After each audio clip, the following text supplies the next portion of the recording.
Here we are, a couple days short of 3 months that this situation has been going on, and somehow, someway, Bud Light continues to find a new bottom. Yesterday, we talked about this one analyst at Deutsche Bank. He might as well just hold this gigantic L. Well, things really started to stabilize, and I think that now would be a good time to really start to buy into what's going on with Anheuser-Busch. It's like you couldn't be more incorrect, especially with everything that came out today. It's like, wow, they are in total panic mode. And it's even worse than that, really, because they're running back strategies that didn't even work beforehand, hoping that, hey man, second time's a try, right? It's like, oh my god, you guys are just terrible.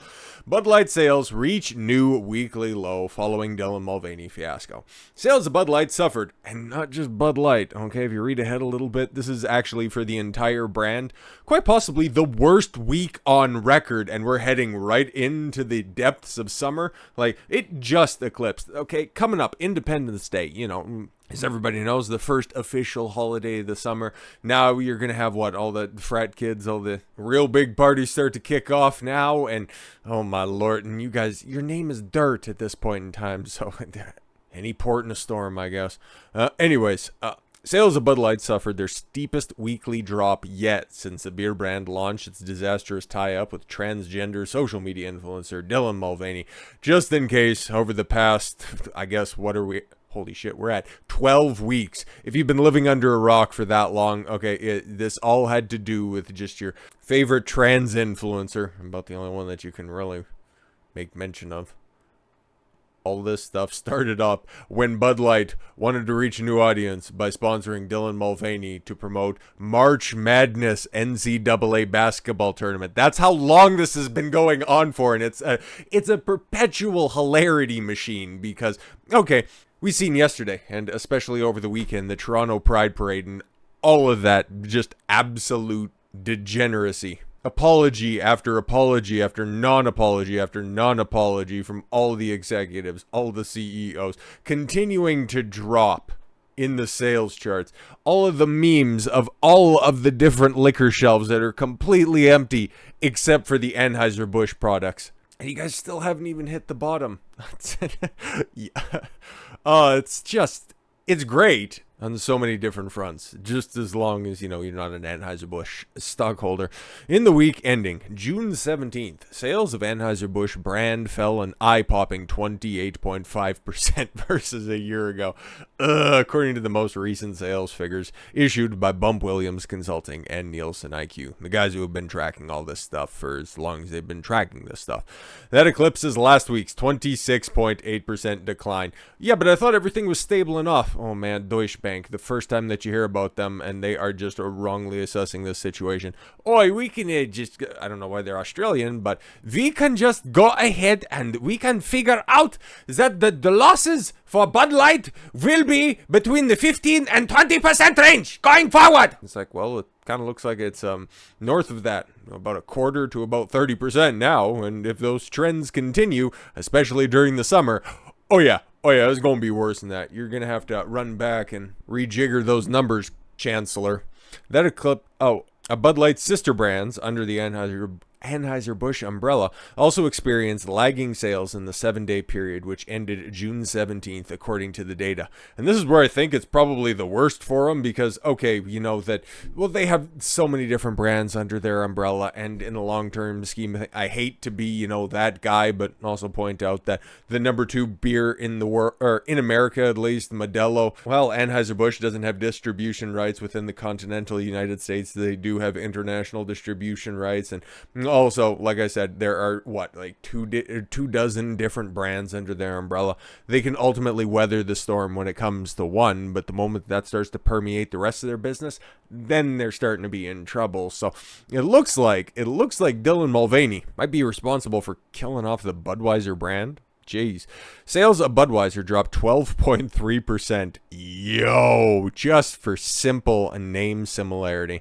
Well, another Anheuser-Busch brand, Michelob Ultra, which is the number 3 best-selling beer, year over year we're talking, fell by 4%. Yo, that was starting to normalize at about, like 1 to 2%. So it's like, okay, just for people that are wise enough to the cause to know that Anheuser-Busch, also has Michelob Ultra under their umbrella, we're going to go ahead and try something else. But that Budweiser drop, that's pretty substantial, guys. Holy. Busch Light, oh yeah, okay, another brew produced by Anheuser-Busch saw its sales dip 8.1%. Holy. Okay, meanwhile, Tings looking up from Modelo Especial, which, as you can see with the little gif over there, they were dethroned. That was last month, I think. For the month of May, right? Yeah, which is posing the biggest threat to Bud Light status as the nation's most popular beer. Sales rose 8.6% in the week ending June 17th. That's keeping fairly consistent for them, okay? Or other key rivals also saw a massive sales jump during the same 7-day period. Oh, Lord. Miller Lite up 16%. Ay, man. Ugh, they hate you, okay? If we run the two most recent commercials, at least the one that was, unearthed from Miller Lite, where it's just abject male hatred, and you just go ahead and you just accurately assess the new Bud Light commercial, there's very little difference there if you're actually being critical about this stuff and not caught up in your feelings. But no, tranny bad, right? Not saying that it's not, but it's just there's so many more layers to this stuff. Coors Light up 21.8%. I guess nobody really got hip to the fact that Coors Light was also the title sponsor for what was that? Oh, the Denver Pride Parade. But weird, haven't really seen any abject degeneracy, the likes of which you've seen in Minneapolis, Seattle, Los Angeles, Chicago, all of those different places. It didn't really play out the same in Denver, so I guess, I don't know, maybe they were a little bit more responsible about keeping junk out of kids' faces. And Yingling Lager up 25.1%. Well deserved on that one, because their name was attached to a drag show, which I think talked about last week or a couple weeks ago at this point in time. But Yingling was, being offered up as being, hey, they're going to be the title sponsor for this all ages drag show. And then Yingling came back and was like, the what? Yeah, I don't think so.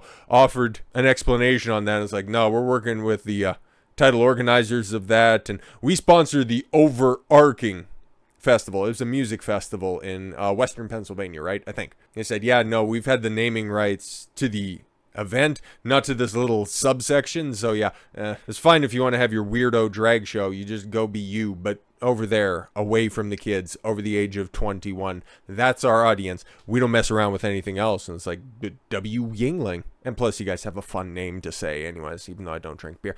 The Post has sought comment for Anheuser-Busch, but we're a little bit busy trying to put the fires out that are everywhere at this point in time. Can you please help? Despite the bleak news, Bud Light remains the most popular brand in the country, despite Modelo outselling its rival on a weekly basis since May. Well, that's just wrong, okay? Like, even your little gif right there just goes and illustrates that Modelo Especial was the number 1 selling beer for the month of May. Now, you can massage the numbers and you can say, well, actually, week over week or year over year, that's not the case. But it'll be interesting to see what ends up ultimately happening in June, because we've seen, for whatever reason, 2 months out from the initial controversy, the numbers continue to go downwards. So Bud Light, seeing this going down right now, and then also affecting their other major brand, they're going to have to resort to some old tactics, okay? Desperate times call for desperate measures, and they also call from echoes from the past that didn't work beforehand, because we also seen the sales slide when they tried this exact same tactic. But guess what, guys? Free beer's back on the menu, boys! Bud Light offers free beer over July 4th holiday in the wake of Dylan Mulvaney fiasco. What's old is new again. Oh, my Lord. Nothing you can say about a tranny. Free beer here. Bud Light touted a new $15 rebate. Yes, because the old one ran out and they realized, oh God, that's the only time that we can kind of mask that at least we're moving volume. How much did you sell? We moved volume.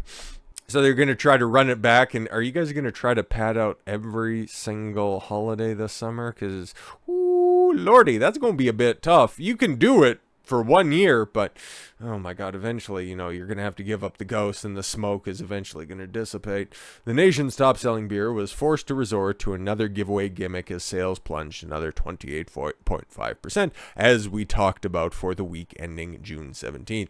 Bud Light's parent, Anheuser-Busch, which offered the exact same promotion over the Memorial Day weekend, will again extend a $15 rebate. So yes, oh my God, we're going to get more of those pallets deeply discounted to be practically free. My favorite is still the $1.78 24 packs. That's yo, man, that doesn't even cover the bottle deposit. Oy, oy, oy. The rebate applies to purchases of up to $15 made between June 15th and July 8th. Yo, that's a big swath of time, man, according to the terms and services. That means that Bud Light is effectively giving away their beer for free in areas where 15 packs sell for less than $15. I'm going to be very interested, especially heading, Friday, Saturday, Sunday, because, yeah, your Independence Day, would that end up on Tuesday? Because Canada Day for us in my neck of the woods, that's Saturday, so Tuesday. So I guess depending on where you work or, what your situation is, depends on when you want to take holidays. There could be like a 5 or 6 day long weekend. So that would be normally a time where, the vast majority of the population just wants to kick back, relax, and get shit faced. Are you going to do that? Or are you going to sacrifice your dignity by just, ingesting some tranny fluid? That's between you and your creator, but we'll see if it works. Bud Light will pay out the rebate to customers by way of digital or prepaid digital card according to the brand. That's nice. It didn't work beforehand. Anheuser-Busch has seen sales of its signature brand decline since Mulvaney posted on social media images touting Bud Light on April 1st. Declines have been precipitous. They have been consistent. And, well, you know what? A picture really does say 1,000 words. Open wide. Because that's the only one who's going to be receptive of this type of nonsense. So with all that said, thank you all very much for the gift of your time. I've been Don Consuelo. Watch it follow your gut and get after it. Take care, everyone.